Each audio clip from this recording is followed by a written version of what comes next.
The first 5 years of entrepreneurship, I was like, am I cut out for this? Like, I am so bad over here. Why do I have so much resistance here? Like, what is my problem? I think the most powerful thing about knowing your working genius and knowing the working genius of the people around you and your family and in your teams at work is you avoid guilt that you direct to yourself for what you're not good at and judgment to others. Because I thought I was lazy because I didn't like details and finishing things. Oh my God, that's me. But when you start a business, you think, well, I'm supposed to be good at all of it. And nobody is. We tend to focus on the things we're not good at and think we have to get better at those, and that's not how life is supposed to be.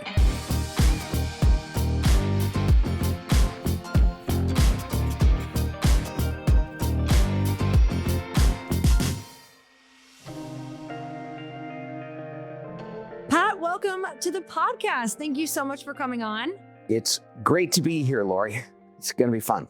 Oh my gosh, this is going to be such a fun conversation because it's something that I feel like not only I'm into, but I think this is a great way to start off 2026 for yourself and for your team. I think there's so many things that we chat about in the world around trying to get more energy and trying to get our energy back. And so often we can think that it's about the food that we're eating or what, the people we're around, things like that. And some of the things that I, the quiz that I took was so enlightening for me. And so I'm very excited to dive into our topic today. But first, I'd love to chat about, you've been in leadership for how long now? Well, I've had my company for 28 years. Wow. A little over 28 years, which sounds crazy because when we started it, we didn't know how long it would go. So I've had the table group for that long. And then I worked before that for 9 years in corporate America.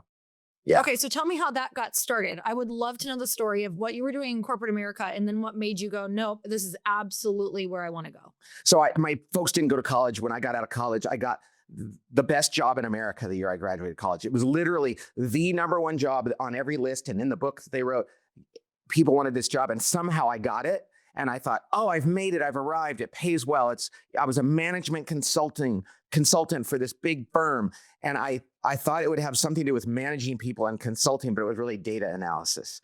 And I was miserable, but I didn't know why. And so then I got another job after 2 years. You do 2 years there. And then I got a job at a big company that was not that big at the time called Oracle. And I was there for 2.5 years. And it was a pretty crazy culture.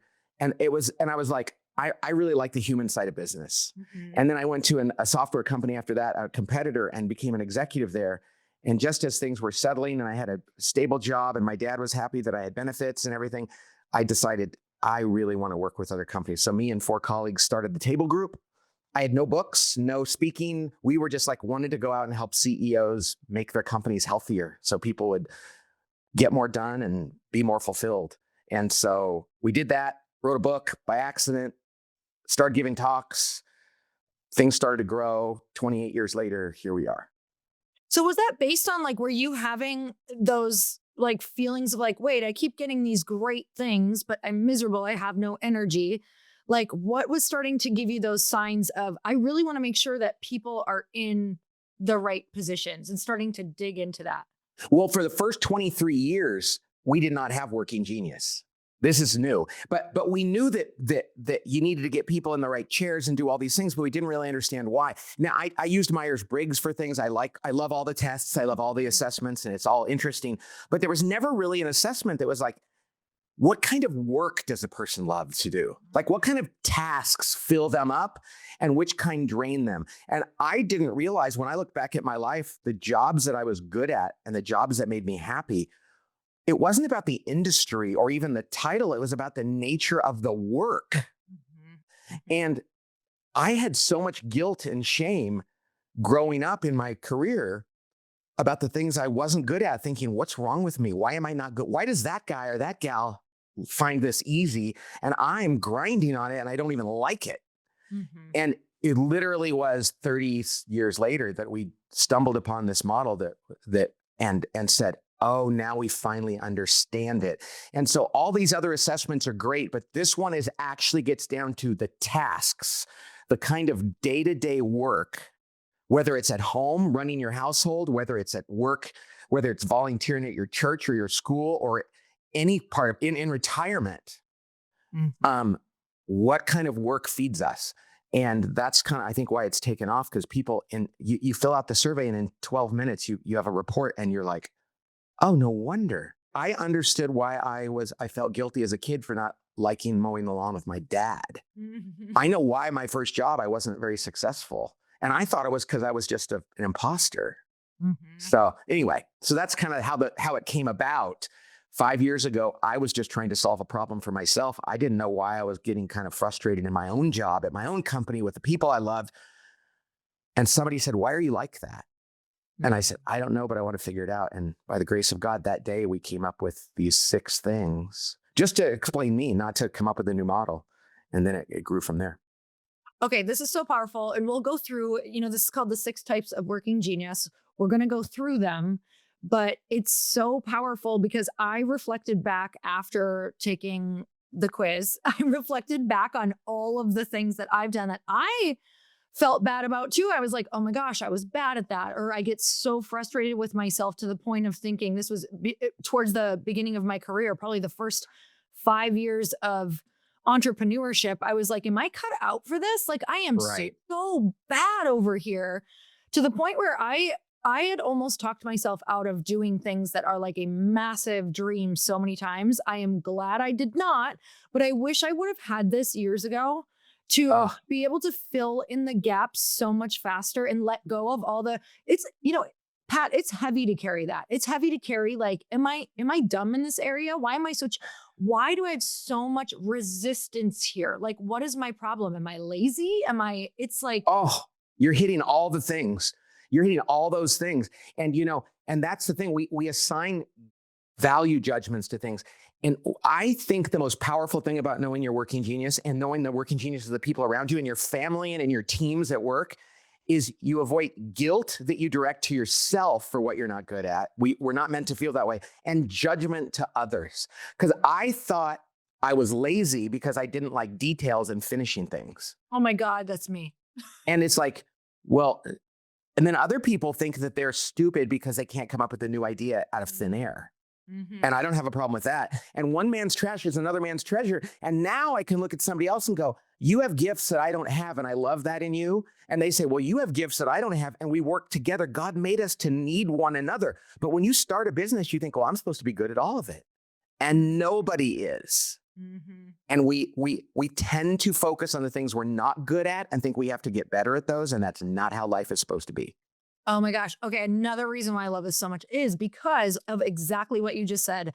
I think about in the world, if we were just solo, like we knew everything, we could function on our own, we'd be hermits, which as a human being, we need each other. And I feel like God puts every little missing piece of what we need in people and forces us to discover them because we're missing it, and if we don't Yes. have it, we have to find them. And once you do what we're about to talk about, and once you figure this out, and once you finally have a team where you feel like every skill set is being covered, you will understand how beautiful it is to work with people and appreciate them what Mm. they're good at and let go of what they're not good at and let release the expectation around that.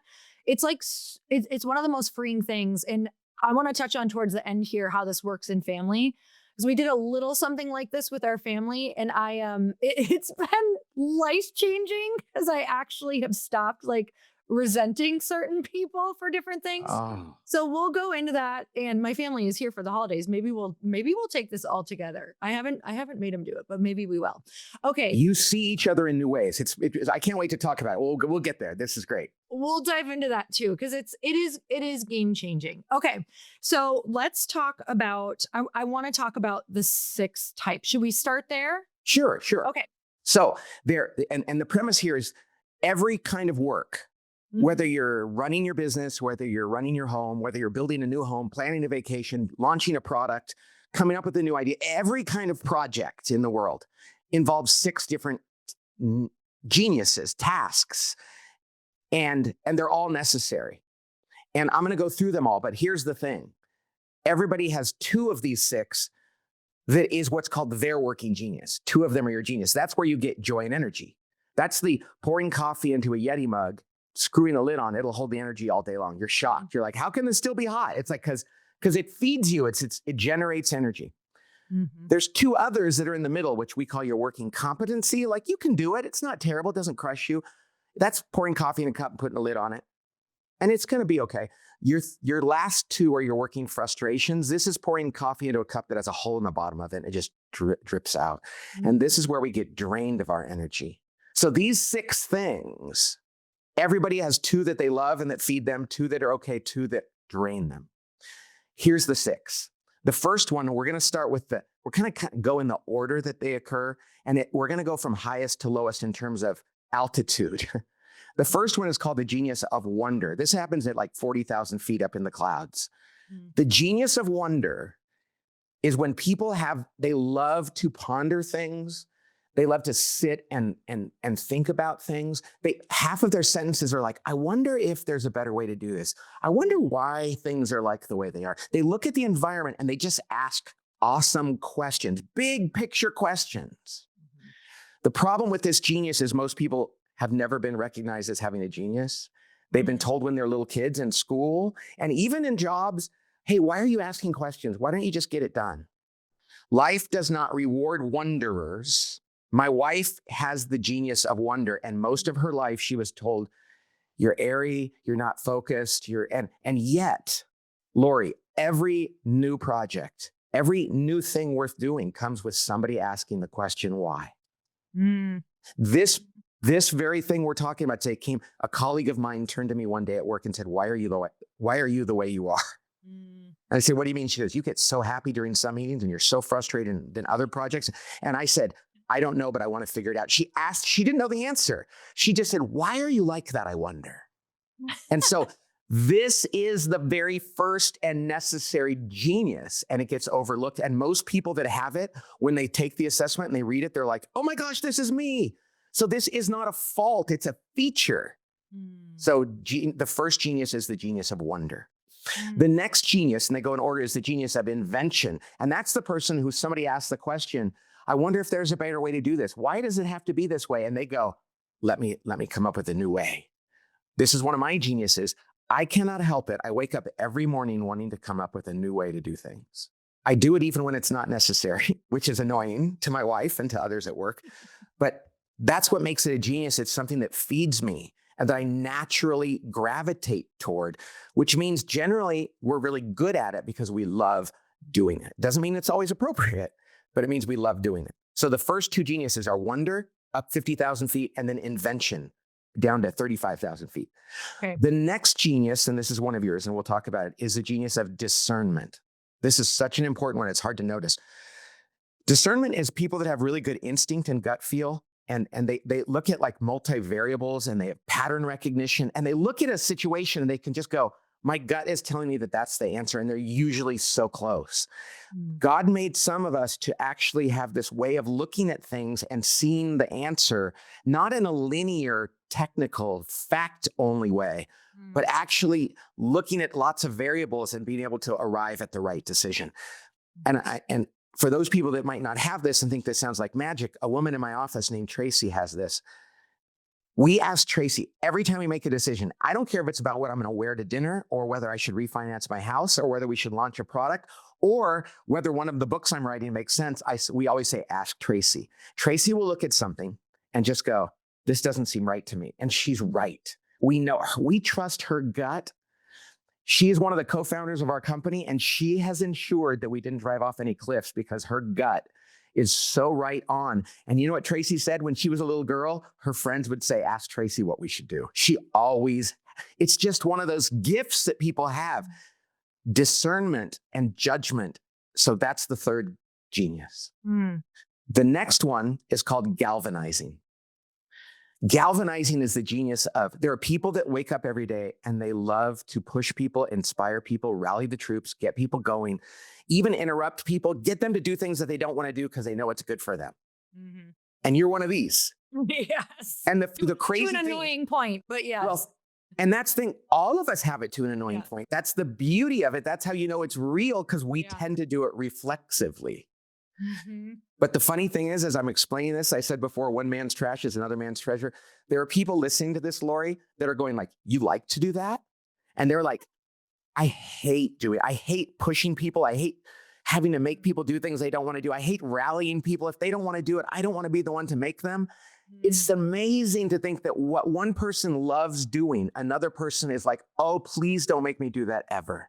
I think of that all the time with details. I'm like, I have people on my team who love details, and I'm like, I always thank them for loving details because I'm like, I'm just reminding you how much I hate details and how much I love you because you love details. Like, See, and that's beautiful. And that's humility. Humility is knowing what you're good at and accepting it because it's a gift from God. You don't deny the giver.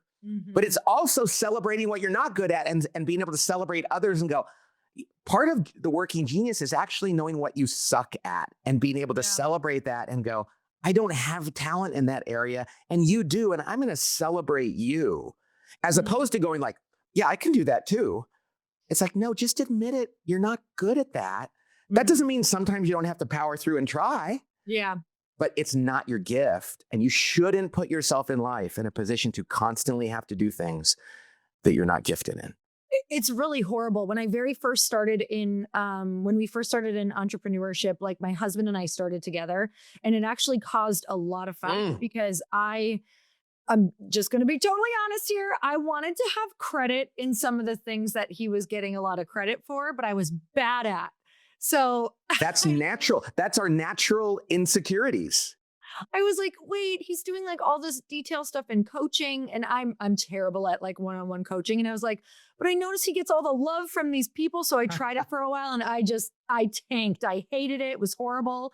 But that made me realize, I was like, oh, you know what? You're amazing. You deserve all this credit. I'm going to let go and go in my zone of genius, which is going out, rallying the troops, getting more like top of funnel eyeballs, getting them excited. And then I'm going to send them right down to you. And he's getting fed by that. Yeah, he is. You get burned out by it. Yep. So why should we do that? So the first four were wonder, invention, discernment, galvanizing. Yes. Then come the last two, which are the implementation ones. The next one is called enablement, which is a good thing. Not enabling somebody to do something bad, enabling others to be successful by coming alongside them. And when you galvanize somebody and you go, hey, let's do it. There are people who have the genius, and it's a God-given genius, that say, yes, I want to help. Let me know what you need me. They are the consummate glue in an organization. They're the volunteers, the people that come alongside. And there are CEOs with this genius. When somebody says, we need your help on this, they're like, yes, tell me what you need me to do, and I'll do it. It's a beautiful thing. It's a gift. I'm a Christian man who loves to help people, but I don't have this as a gift. When somebody says, I need your help, I go, is it what I like to do and I'm good at?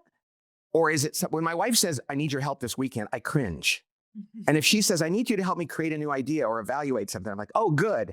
If she says, I need you just to do what I tell you to do, I'm like, oh, no, I'm terrible at that. And I have friends that are like, I love to help. Whatever helps you and makes you feel better, I will do it.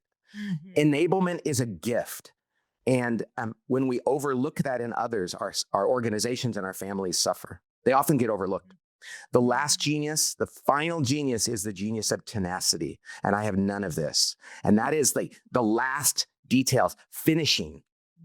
It's like, these are people, believe it or not, they wake up in the morning and they say, I want tasks to complete. I want to know that it got done to spec. And I want to feel the satisfaction of finishing it and getting it across that line. Lori, I've written 14 or 15 books. I would have written none of them if there weren't people around me that had tenacity, because I get bored halfway through and I want to move on to the next thing. This is so me. And I thought that was like, what's wrong with me? And it's like, oh, God just wired me this way. And I'm going to stop feeling guilty about it. I'm going to start putting it out there and surrounding myself with people who actually like the parts of work that I don't. And I'll do the parts of work that they don't like. And 1 + 1 is 5. And so what we find is that teams, when they take this, small companies, leadership teams, they look at the results. After 10 minutes, they get their results back and they look at it and they go, well, no wonder we failed at that. Or no wonder I get grumpy when I do that. Or no wonder we're great at this part of it. We all work together really well. The low-hanging fruit Lori, when people see their results is ridiculous. And and I can't wait to talk about how it works in families because my wife's low-hanging fruit was crazy. When you're growing a company, you know that you need good people around you in order to get to the next level. And right now, there's a talented person out there who could take your company to the place that you want. But the question is, do you want to just hope that they see your job posts before your competitors, or do you want to match with them using Indeed sponsored jobs? If I had to hire someone for the show tomorrow, I wouldn't mess around with candidates who look decent on paper, but don't even get what I do. I'd want somebody who already has worked in podcasting and editing and software and understands workflow and can jump in and not only do the job well, but help take us to where we want to go. That's why I use Indeed sponsored jobs. They help you find people who actually fit what you're looking for. Stop struggling to get your job post even seen on other sites. With sponsored jobs, your post is boosted to reach quality candidates, the kind of people who can help your business thrive and drive the results that you need. And the best part is you only pay for results. In fact, sponsored jobs posted directly on Indeed are 95% more likely to report a hire than non-sponsored jobs. So if you're hiring, Indeed is all you need. And I like those stats. So spend less time searching and more time actually interviewing candidates who check all your boxes. Less stress, less time, more results now with Indeed sponsored jobs. And listeners of this show will get a $75 sponsored job credit to help get your job the premium status it deserves at Indeed.com/podcast. Just go to Indeed.com/podcast right now and support our show by saying you heard about Indeed on this podcast. Indeed.com/podcast. Terms and conditions apply. Hiring, do it the right way with Indeed. If you're just starting your business or you're looking for a really good foundation in your business, start with Northwest Registered Agent and get access to thousands of free guides, tools, and legal forms to help you launch and protect your business all in one place. Build your complete business identity with Northwest today. Northwest Registered Agent has been helping small business owners and entrepreneurs launch and grow business for nearly 30 years. They're the largest registered agent and LLC service in the US with over 1,500 corporate guides, real people who know your local laws and can help you and your business every step of the way. Build your business identity fast with Northwest Registered Agent and get access to thousands of free resources, forms, and step-by-step guides without even creating an account. Sign up for a free account to begin managing your business hub with lawyer-drafted operating agreements, bylaws, resolutions, membership certificates, bills of sale, and more, all at no cost. Don't wait. Protect your privacy, build your brand, and get your complete business identity in just 10 clicks and 10 minutes. Visit www.northwestregisteredagent.com/earn free and start building something amazing. Get more with Northwest Registered Agent at www.northwestregisteredagent.com/earn free. I mean, this is huge because for there's so many solopreneurs who listen to this podcast as well. And I think that I know you can get so discouraged so quickly because I tracked a lot of visionaries and creatives, and we typically are not great at follow through and finishing. Yes. And that's exactly true. And here's the thing. There's two ways to look at that. There's the normal way, the bad way that people do. And that's like, I have to work at what I'm bad at and make myself do it more. Mm-hmm. And get good at it. That's not healthy. Yep. The other way to do it is to recognize what you're good at and do everything you can. And you can't get rid of all of it, but outsource whatever you can. And so when you're a solopreneur, you have vendors and partners. Don't pick people that love what you do. We're kind of drawn to those people, and then nobody wants to do the stuff. Find people based on their genius and say, I'm bad at these things. Do you love doing those things? And do that. Now, I don't think you should marry people based on that. but when you partner with somebody in a business and you both like to do the same things, nobody's going to want to do the other parts. And it can be very stressful. So if you're a solopreneur, please give yourself permission to partner with others and outsource things. The other funny thing is you'll go to people and they'll say, yeah, I'll do that for you. Would you do this for me? And you're going to be like, yeah, if that's my genius, that's a party for me. Exactly. I think of this in terms of, I work with my brother-in-law I have now for almost 15 years. And when we first started working together, probably the first 3 years, I'd get so mad at him because I'd come with 100 ideas and I'd already be starting them. They'd be already started on social, or I'd be like, we're sending this email out.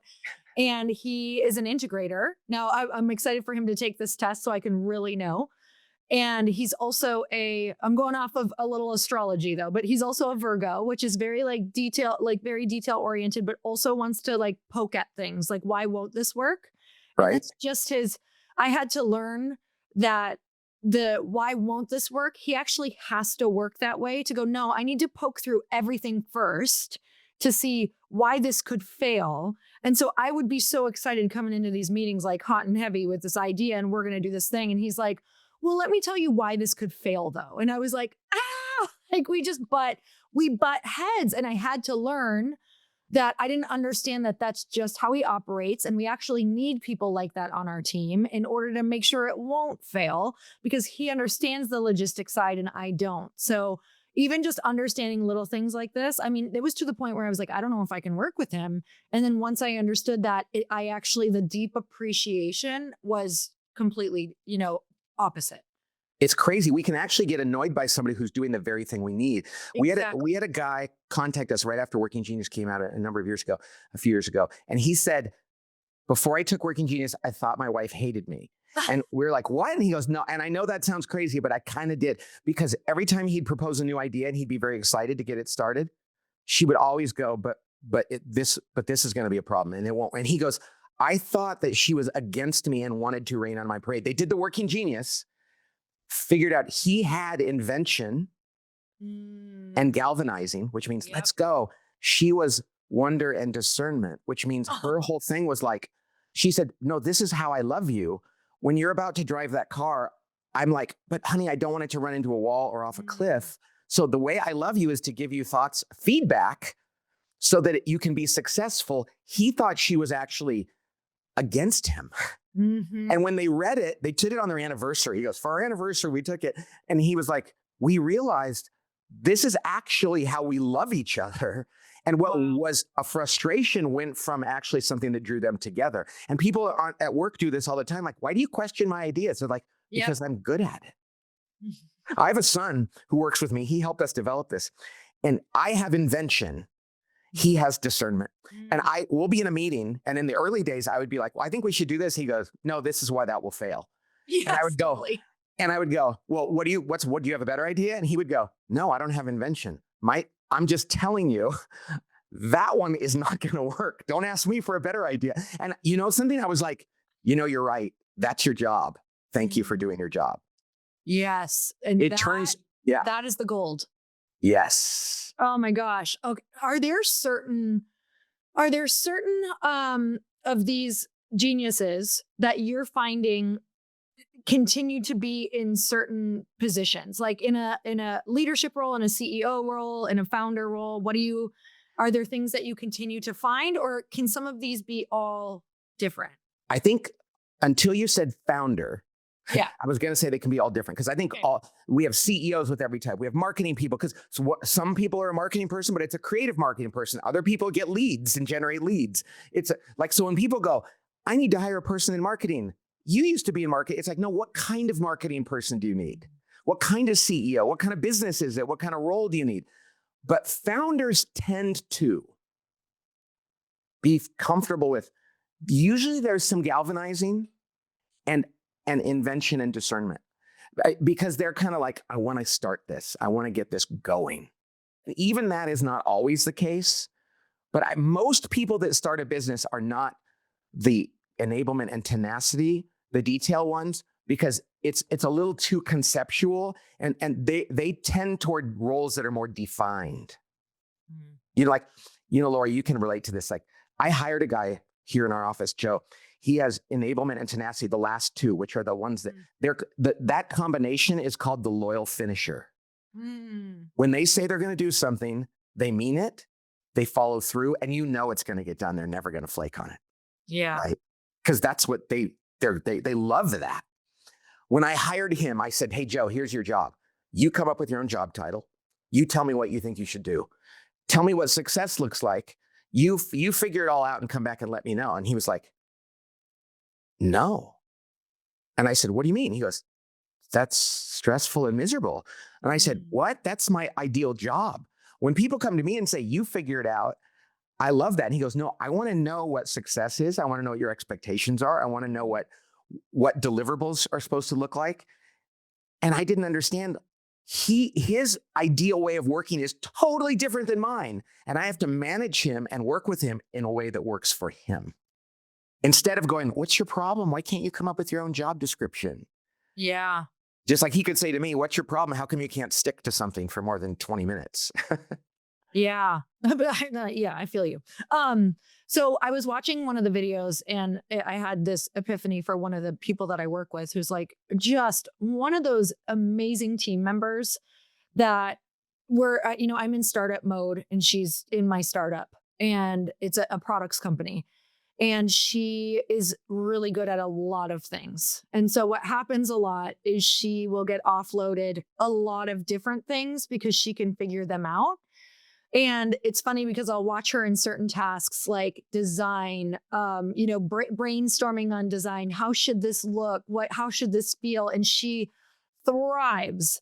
Then I'll give her something that, maybe is maybe a little bit more detail oriented. It doesn't have like a specific way of doing it yet. And I kind of just watch the energy plummet and I'm like, oh gosh, I know exactly what's happening here. And she's Right. such an asset that I'm like, okay, I need to figure out how to make sure that I think this is my question for you. It's kind of the figuring out for those startup people who have the smaller teams. How do we like not bog those people down so much with the stuff that they hate? How can we start to be a little discerning on that? I think the first thing you say, you just got to know who they are. Yeah. And you've got to make it safe for people to say, I love this. I can do this. This stuff is really hard for me. Mhm. Because if we don't make that safe, then they're going to try to be what you want them. They think you want them to be, and either they're going to fail or they're going to burn out because you're going to be. Even if they want to please you so badly, they're going to really be doing so much of what they don't want to do. So it starts with that. The other thing is we do this thing called a team map. When people take the assessment, you can do a team map, and it'll print out for you the whole team, like where you have strengths and where you have frustrations, and you'll see areas like massive gaps. And you'll say, hey, we have nobody on the team that likes to do that. How are we going to solve that problem? Or everybody wants to do that. Let's figure out how to do this. Yeah. So it really just is awareness. Most people are like, I just never had a language to put around these things. Now that I do, I'm not criticizing you. I'm just saying we need somebody to fill this gap. How are we going to do that? Yeah. Okay. So let's chat about that for 1 second, because obviously now we're going to use this for hiring because Huge. unlike if you need to fill a gap, like if we find out nobody on the team likes this, okay, but somebody has to take it for now until we can fill that gap. When you're going to hire someone, it's like, do you work with some of the languaging in the geniuses Yep. in order to hire? So what does that look like? If I'm In fact, you shouldn't. like looking for that. And I love what you said too. Sometimes people have to do something temporarily. It's like, but think about the difference, Lori, between going to somebody and saying, hey, we need you to take one for the team. And for the next 2 months, there's going to be a lot of work in this area, but we know it's not your genius. We're going to hire somebody to do it, but here's why it matters. We appreciate that. We're going to be there with you. You can complain about it sometimes because we know it's not your thing. The willingness to do that is so much higher than if people are like, this is your job. And we don't want to hear you complain and we expect you to be perfect. Oh yeah. Totally different feeling. Yep.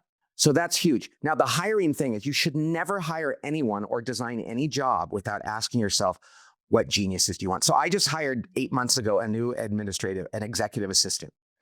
And we moved to Tennessee and we're reestablishing our headquarters out here. And in the past, you'd interview people and say, do you like them? Are they a cultural fit? That's very important. But I said, you know something? I need somebody with discernment because I'm not good at giving them specifics. I need them to look at my world and figure out like, you know what he needs is this.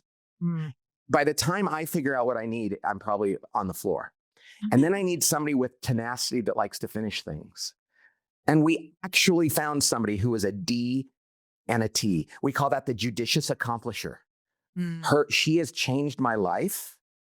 I tell her, oh, Tara, I need this done. And she's like, Yes, you do, but you also need this and this and this. She doesn't ask me. She goes and gets it done. I come to work and she's like, yeah, I did this, but I also did this. And I'm like, oh, thank you. As opposed to just like, oh, I did the one thing you told me to do. I don't really understand what this is all about. The combination, I needed that. I never had language for that before. Mm-hmm. And so, and then some people will say, well, then do you have the people that are applying for the job take the working genius? Sometimes I think you should. There's discussion around whether that's, and I don't mean it legally, like, can you make people take an assessment? In this case, all you're doing is saying, hey, listen, I want you to like your work. This is the kind of work we want. I want to help you be successful. Do you think you're going to like this work? Mm-hmm. Maybe you can go off and take that and figure that out. But the last thing I want to do is hire somebody who's not going to like what I'm asking them to do. That's so true. And that is sometimes hard to find out because people really want to please you. They want to please Yes. You know what we say to people? Let's say this. We call it scare them with sincerity when you hire them. At the end of the interview process, go, okay, you seem like a great fit. I want to hire you. But let's be really clear. We're going to need you to write herd on all the details. We're going to need you to really go detail. And I'm going to interrupt you all the time. I'm going to need you just to be okay with that. you. If you like those things, you're going to love your job and you're going to be so happy. But if you don't, 2 months from now, you're going to be really sad. We're going to be sad. We're probably going to be helping you find a different job. So let's make sure that this is going to be because too many people go to a job interview and think my job is to talk my way into getting a yes. Mm-hmm. It's like dating. Don't talk someone into going out with you that you're not going to want to spend time with, because then you're miserable. Yeah, I won her over. Now I have to actually spend time with her or him. Don't talk your way into a job you're not going to like. And so scare them with the sincerity of saying, so now if you take this job, this is what we're going to look for, somebody who loves creativity and coming up with their own ideas. If that sounds fun to you, welcome aboard. But if that's scary, this would be the right time for you to go, maybe this isn't the right fit for me. But if you don't have that language and you haven't clarified that, it's really hard. So Pat, are we always going to have like on our team, when we're thinking of like getting people into their genius, are they always going to have tasks though within their competencies and frustrations? Okay. Yeah. Okay. So they're always going to have that. How do we speak to them around that? I know you kind of put some language to it. Yeah. How do we like speak to them around that and rally them around that? So somebody finally asked me, they said, what percentage? And I'm not a percentage, it's like, but I think that if you're not getting to spend close to 50% of your time doing something related to your geniuses, that's probably not a lot. That's not good enough. Okay. But I think that feels right. I think that feels good. Yeah. If you can spend, and if you're spending more than 15% of your time in your working frustration, that's not good. Everybody's got frustrating work. And this is the thing, and maybe this will be a good translation into the personal life. Think about being a parent. Mm-hmm. We don't get to choose when our kids need their diaper change, or they have to be driven somewhere, or they need counseling, or they need help with their math. Parents have to do most of all of that. Mm-hmm. Some of that we love, some of that we don't.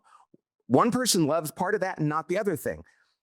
Mm-hmm. None of us get to avoid the things we don't like, but don't don't major in the things that you should be at best minoring in. Yeah. So just know that when you have to do the thing you're not good at, but it's necessary, just go, okay, I don't love this. I know it's part of this job. But my wife, she helped in putting this together. She's fantastic. I mean, I know you're perfunctory to say that, but she is. I love Laura. And when we came up with this model, when the book finally came out, she read it and she turned to me. We were on an airplane. I said, what do you think? And she had tears in her eyes. She goes, I really loved it. And I'm so mad. And I said, why? And she goes, because I spent the last 20 years working outside of my area of genius. Oh, how heartbreaking. And the thing that was particularly heartbreaking was, we didn't have the language, but I remember 20 years ago, her saying, man, it's crushing me. All the driving, all the bills. I'm so bad at the keeping the house on top of the house. And she was doing Bible study and doing other things too, but she was at the home person with 4 boys, getting them to practices and everything else. And I was involved in that too, but she was really the anchor of all that. And it's not her genius. She's a WI. She's the creative dreamer. And I remember even early in our marriage and in our family saying, Laura, why don't you outsource some of that? Hire somebody to do the bills. Bring somebody in to do this. And you know what she said, Lori? She goes, no, no, no, no, no. I have friends that love doing this and they're good at it, so I should be good at it too. If I'm a mom and I don't like that, that would mean I'm a failure. Yeah. Oh, wow. Because Yeah, you that's tend to real. compare. Mm-hmm. And so now she realizes I didn't have to be good at every aspect of being a mom, just like some moms aren't good at counseling their kids. Mm-hmm. Some aren't good at putting on Christmas feasts. Mm-hmm. And everybody looks at each other and they read the Christmas cards and they think every other mom or dad is perfect and I'm not. And it's like, no, everybody has their geniuses. Everybody has their frustrations. Let's stop trying to pretend we're good at all of it. And let's celebrate the fact that, yeah, when people come to our house, it's going to be kind of messy because my wife and I are, neither of us are like detailed maintenance people. And we say to people now, you know, our house is kind of messy sometimes. And they're like, we don't care. And now we stop stressing about it. Mm-hmm. You know? I love that Laura had that epiphany. I wish it could have come earlier for her, Yes. but I think there's so many stereotypes and norms, like societal norms for women and for men, that make us feel so trapped. Like, Oh, yeah. for years, I felt so bad because I'm not like a super nurturer. Like I'm not the super nurturing woman, but I will, if you tell me you want to start something, I will be by your side. If you tell me a goal you have, I won't leave you alone. I'll make sure that you're getting it. Like I will rally so hard, but I was like, oh, is there something wrong with me that like, I'm just gonna, like, for Thanksgiving, I'm gonna order all the food. It's gonna be amazing. It's gonna be perfect. I'm gonna make sure your wine glass is full, but I'm absolutely not gonna do all of those other things. And I'm not gonna care. Like, It's so interesting, and not to double down on this too much, but so my wife is a WI, the creative dreamer. She hates the day-to-day of cleaning. Like she's like, oh, by the time I finished making dinner, it's eaten in 15 minutes, and I have 20 minutes of dishes, and this seems so crazy. But when it comes to a holiday, she's like, we're having 15 people. This year we had 2 Thanksgivings back to back, 2 days in a row. The whole thing she did twice. wow. She loves that because it's like ideal and it's a project. Now I have to be gone when she's doing it because she's so creative and not structural that it's like watching the sausage being made is painful for me. So she's in the kitchen for 3 days. It's crazy. It's a mess. It always barely comes together at the last moment, and it's wonderful. And that's who she is. And I love that. But before we understood that, it would be like, why don't you make dinner every night at a certain hour? And now I'm like, we don't have to do that. We can make do on our own. And guilt, let go of that guilt and let go of the judgment. Another person isn't like me. So in our marriage, in our family, we look back at our working geniuses, and most of the arguments we had were because we didn't understand our geniuses. That's what I was just going to ask about, more about like, are there certain types of geniuses as well that like clash more than others? No, I don't think that it's about when you don't understand them, they do. And in my case, like my wife and I are very similar. She's a WI, the first 2, 50,000 feet and 35,000 feet. Wonder invention. We invented a game. We wrote a book. She wrote a musical about moms, and she loves doing stuff like that. I'm an ID, which are the next 2, which is invention. We both are inventive and discerning. We have no G, E, or T, galvanizing, enablement, or tenacity. Doing things, staying on top of things is miserable to both of us. We once had the power turned off on our house because Laura, God bless her, didn't pay the bill. And they reminded her 3 times and she lost the bill, the reminder. And we laugh about it now. But at the time I was like, how can you do that? We have to do this. We didn't realize, oh, I'm really terrible at that. And she was taking one for the team. So now we can realize, hey, we're going to make some mistakes because of our nature. And we're just going to go, something, that's who we are. And that's okay. And we can even say to our kids, and so that when you talked about the nurturing thing, we can say, here's how I'm wired. I love you. And we're trying our best to do this. But that we're not good at this part. So if we struggle with that, we're sorry. Yeah. We're trying our best. And they can go, yeah, you're who you are. When you feel like you have to be perfect, and our kids, we have a student assessment. So teenage kids can do this. And when you realize that your son or daughter is not the way you are, you Mm. parent them a little differently. Oh, for sure. You're like, That would be huge. I have a son who's a WG. E and T are not his thing. Mm. Schoolwork is a challenge for him. Now, he works really hard. He gets A's and B's. But when I think about like off the chart academics, I thought I'm banging my head on a wall and his head on a wall. I'm going to accept that the way he does things is not necessarily the way that academia wants them done. And I'm going to stop trying to make him something he's not. It doesn't mean I'm going to have low standards for him, but every one of my kids has a different genius, and I need to parent them for their geniuses rather than try to work on the things they're not good at, which we do, and we end up making our kids feel like they're less than.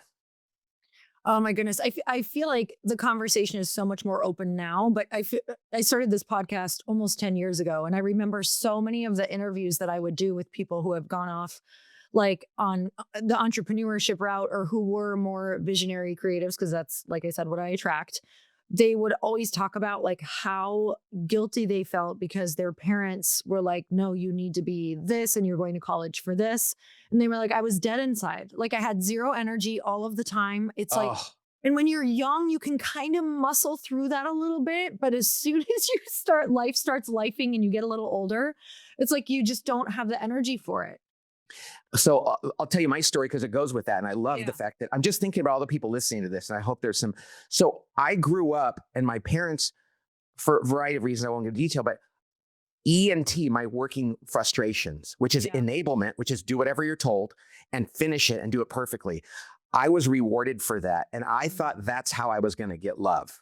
So I did everything my parents, my teachers, my coaches, my bosses ever told me to do. And I did. I was literally doing it against my grain.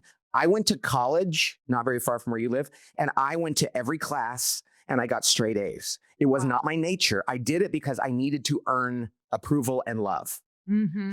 I got to the age 23 and people that knew me thought I was a perfectionist and it was the opposite of who I really was. I was grinding against my grain. Mm-hmm. And I was exhausted. I was faking it. I felt like an imposter and I was miserable. And I thought, I'm never going to like my job. I'm never going to be successful. I'm never going to have peace. Yeah. And I finally figured out, not in this way, but that's not who I was meant to be. The earlier you can understand your genius and the more you can align with that and stop feeling guilty for what you're not, the faster peace comes. I was 55 years old when I finally realized working genius and who I was and the wounds that came from trying to be something I wasn't. I want people when they're a lot younger to figure that out. For anyone that doesn't know me, I have started a lot of businesses, and I will tell you that every single one came with so many worries and so many fears. It can be really terrifying because there are so many questions that you don't have the answer to. What if no one listens to my podcast? What if nobody buys my products? And I am so grateful that I have started all of them, especially Glossy, and that I believed in the launch of my products, because despite all the fears and hesitations, it also helps when you have a partner like Shopify on your side. And Shopify is what I use for Glossy. So you can get started with your own design studio with hundreds of ready-to-use templates. Shopify helps you build a beautiful online store that matches your brand's style. Accelerate your efficiency, whether you're uploading new products or trying to improve existing ones. Shopify is packed with helpful AI tools that write product descriptions, page headlines, and even enhance your product photography. And what if I get stuck? Shopify is always around to share advice with their award-winning 24/7 customer service. It's time to turn those what ifs into with Shopify today. Sign up for your $1 per month trial today at shopify.com/happy. Go to shopify.com/happy. That's shopify.com/happy. I talk about the importance of sleep and reaching your goals all the time on this podcast, but I also know that you're probably wound pretty tight like I am, and you might have trouble transitioning from your daytime to your nighttime. So I added something that I absolutely love because, skincare is a big thing for me in 2026, and I love Osea's Dream Collection. It's really helped change that for me. Osea's Dream Night Serum and Dream Night Cream are clinically tested formulas powered by bioretinol and designed to reduce the visible effects of stress on your skin while you sleep. You guys know that I am all about making the things you're already doing work for you. So why not make this work for you in your sleep? So I love this because it really helps me wind down, not only because of this beautiful scent and how it feels on my skin, but I'm really loving that it's something that supports my nighttime ritual while I sleep. And it helps me settle in for the night because my skin feels so good. And again, it's got that nice lavender scent that I always associate to nighttime sleep, because skincare truly is self-care, you guys. So Osea's newest product in the Dream collection is the Dream Bioretinol Body Serum. And let me tell you, skincare for me this year is not just about my face, it's about my whole body.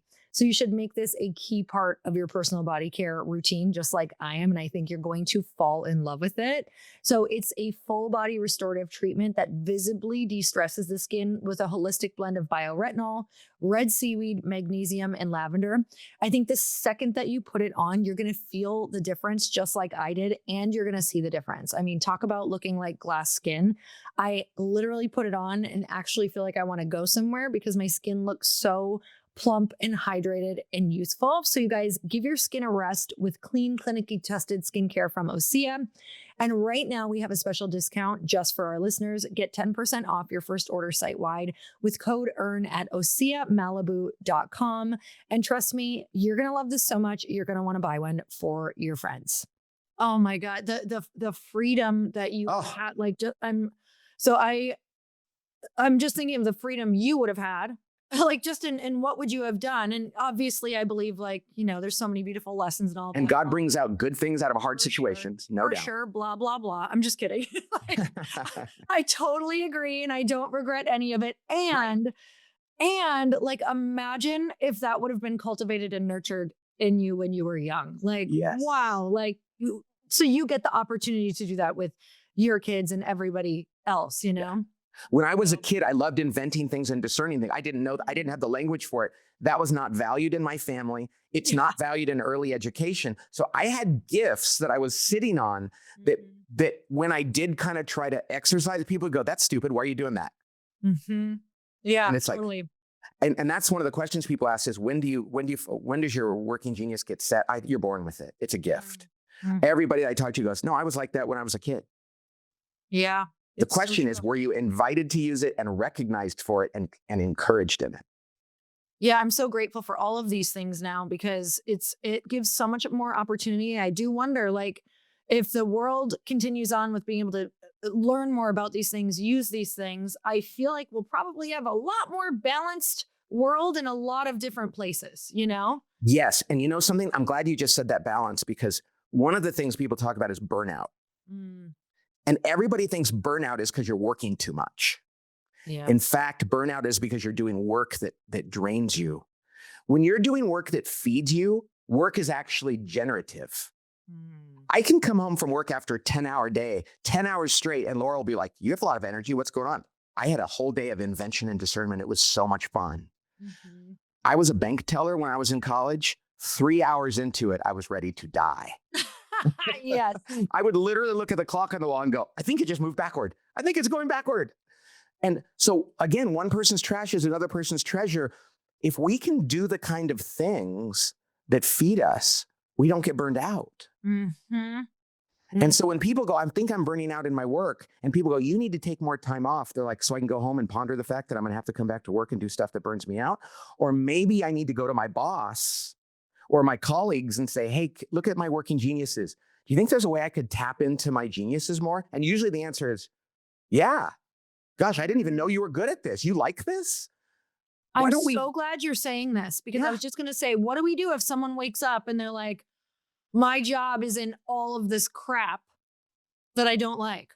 And it's not about leaving your job. Sometimes it is, like, I've been in a career, but usually it's not. Usually it's about going to your team and going, "This is who I am." And without changing your job title or your org structure, you can go, "Hey, why don't we just give you more of these responsibilities? Why doesn't so-and-so take these from you?" And people go like, "I just doubled the joy that I'm going to experience in my job without leaving the company, without having to argue for a different job title, One guy actually we talked to had a performance review, and he had a bad year and it was going to be a bad review. And so the night before he took Working Genius and he got his report back and he brought it with him to his performance review and he gave it to his boss and his boss's boss and said, hey, before we get into my performance review, can you guys look at this? And they literally looked at the one-page thing and they said, well, no wonder you had a terrible year. You're in the wrong job. This is a horrible job for you. He's like, I know. And they're like, we have another job over there. You'd be awesome at that. He said, I got a raise and moved into a job, not just because I showed them who I was. And most managers want to use you and your skills well, but if they don't have language for it, they don't know how to do it. And he said, I just showed it to him and said, this is who I am. And they were like, yeah, you should be in this job. Changed his life, changed his career trajectory. It was all because he just looked at who he really was and shared it. Oh, it's so good. And he probably got hired because they liked him and he was a fit. You know, he was a fit for the team. And so that's the hardest part is I've had people who were a fit. And I'm like, I'm looking back at this. I'm like, oh God, I wish I would have been able to put them through this because I probably could have figured out what they were. Well, I would have figured out what they were good at. Lori, so many companies let go of people that are cultural fits, but they're just in there. We like to say, like, do they belong on the bus? Mm-hmm. Are they a cultural fit? But then are they in the right seat on the bus? Mm-hmm. And you should never take somebody off the bus who's just not in the right seat. Just find them a different seat. And I've talked to CEOs who said after doing Working Genius, they almost let go of some of their best employees because they just couldn't do one part of the job. And then they realized, oh, well, if you just get help from this person over here, they can help you do that. Mm. And they're like, I almost fired her. Mm-hmm. And now I realize nobody can do all aspects of a job well. So it's so important. I love what you just said. If they're a fit, find the right seat for them. Now, sometimes in a small organization, like I love you, but I just don't have a seat at all. But then you can at least say to them, I love you. You're a great fit. I want to find another place for you. I just don't have a place for you here, as opposed to saying you failed and I'm rejecting you. Yeah, it's much more empowering and feels better for the person who has to let that person go. Cause that sucks. You don't want to, especially when you really like the person, but yes. It's also so empowering for that person to not build a story in their head around like, you know, they can actually say, yeah, that's not work that I love. And it'll inform them on what they need to go look for, which is huge. You know, what's funny? When my first job out of college, Lori, I was there for 2 years and I survived. Some people didn't survive even the 2 years, but it wasn't successful for me. I was bad. It was data analysis. That's not me. Meg Whitman, who went on to become the CEO of eBay and Nike and then Hewlett Packard. Is it? Wow. Was she at Nike? No, I think it was just eBay and then Hewlett Packard. She actually pulled me aside one day and said, Pat, you're not good at this job. She said, but you'd be a really good partner one day.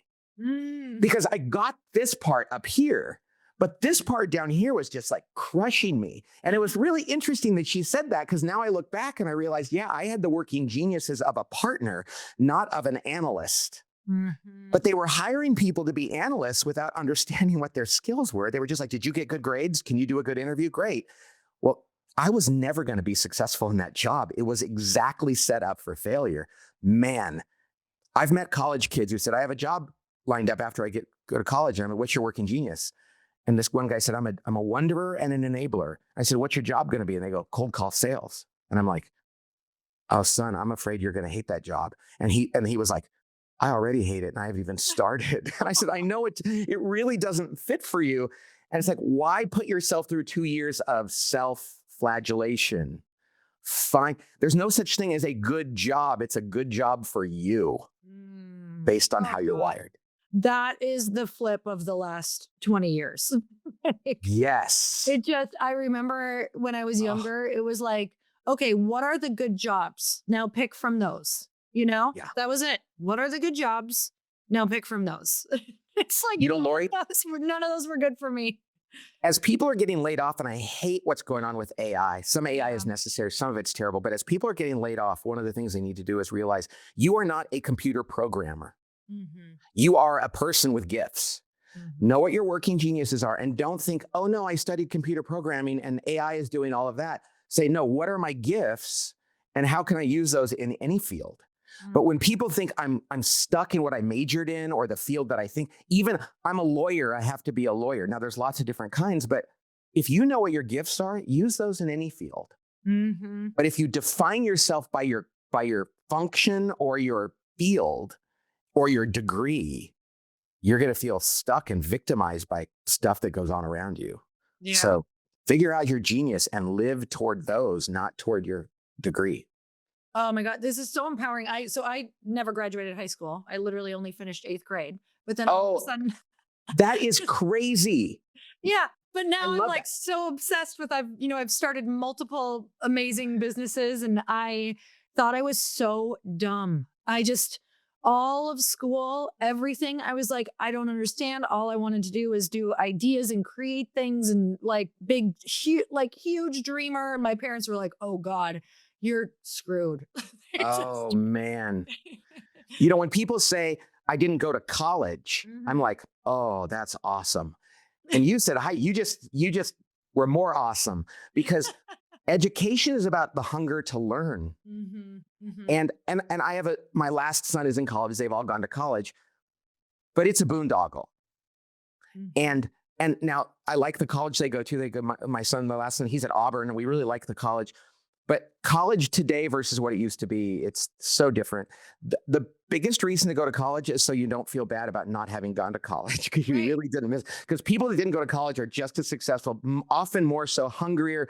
You can learn more by reading books. That's what I did. The only disadvantage you have is that you might wonder, what did I miss out on? And the answer is nothing.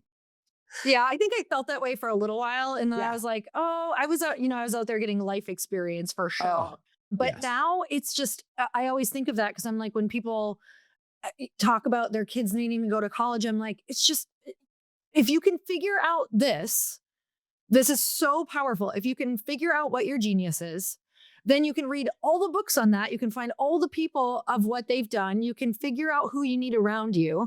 And it's insane how now figuring this out for me, because you can imagine like the absolute guilt and shame. And I just thought I was the biggest loser for so many years. I was like, I'm not going to amount to anything. I'm a loser. I'm broke, all the things. And then figuring this out and getting the right people around me, I specifically learn now in the things that light me up. And I understand this because I could go 8 hours learning something and loving it, where I couldn't sit still in school for a second, Praise God. What a wonderful thing to realize that. And for all the people out there listening, I don't have a lot of money, or I did go to college, but I'm not using my major, or I didn't go to college, or who cares?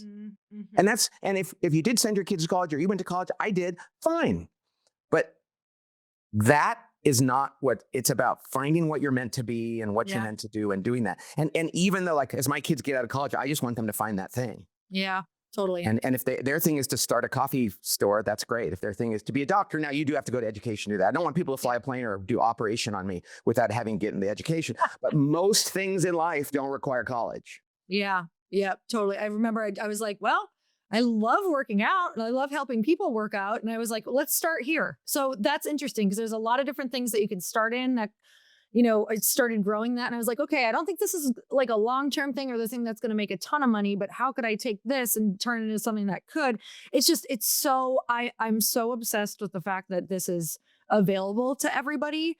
I just want to hear a couple more, maybe just tell me, like, what's been some of the most shocking things that you've learned, or something that you really love that has applied to business, and then one for family? Could be stories, could be anything. Okay. Last thing I want to say about the college thing is what's necessary is humility, curiosity, and learning. If you get that through college, then college works for you, but you don't need college to do that. So because it's not like anti-college, but it's like, it's all about learning and curiosity and humility. So what did I learn?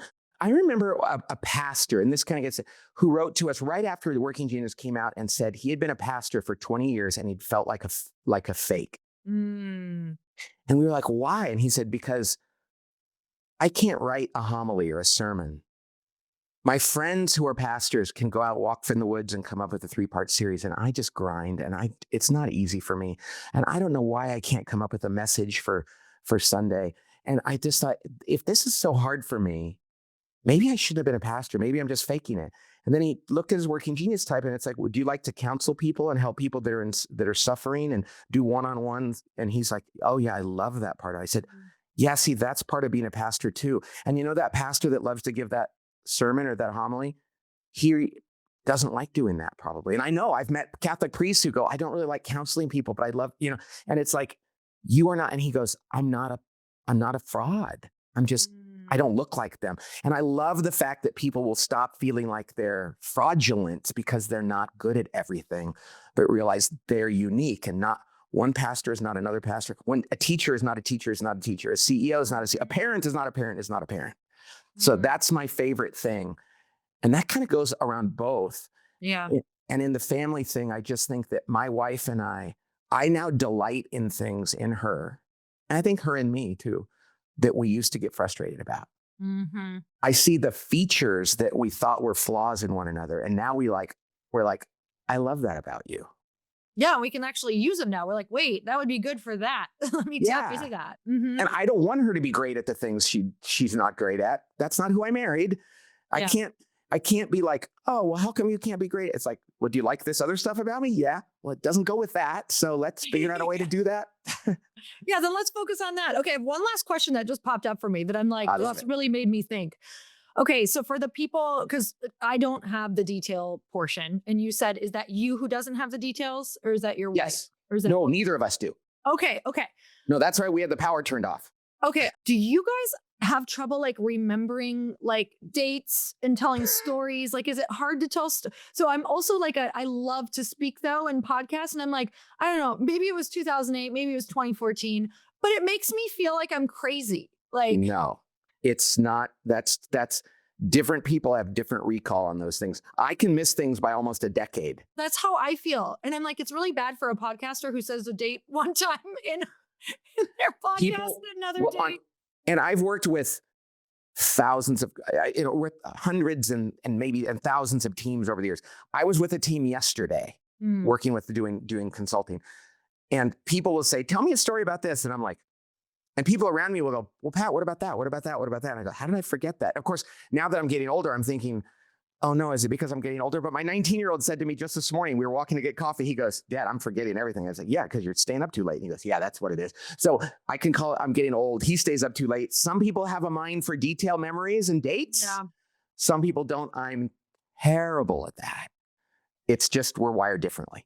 Yeah, that's making me feel so much better, because I'm like, do I have I've been that way my whole life. It's like, I can be, if you're not detailed, of course, you're not going to remember the details of exact stories and dates and things like that. That's actually quite freeing. And what about that person who you go, hey, here's a challenge. You need to come up with a solution. They're like, and you go, well, just do this. And they go, how come I can't do that? It's like, is there something wrong with my brain? It's like, no. Yeah. A guy that works with me, we have the same Myers-Briggs type. But I have invention in Working Genius, and he doesn't. He is your type. He's discernment and galvanizing.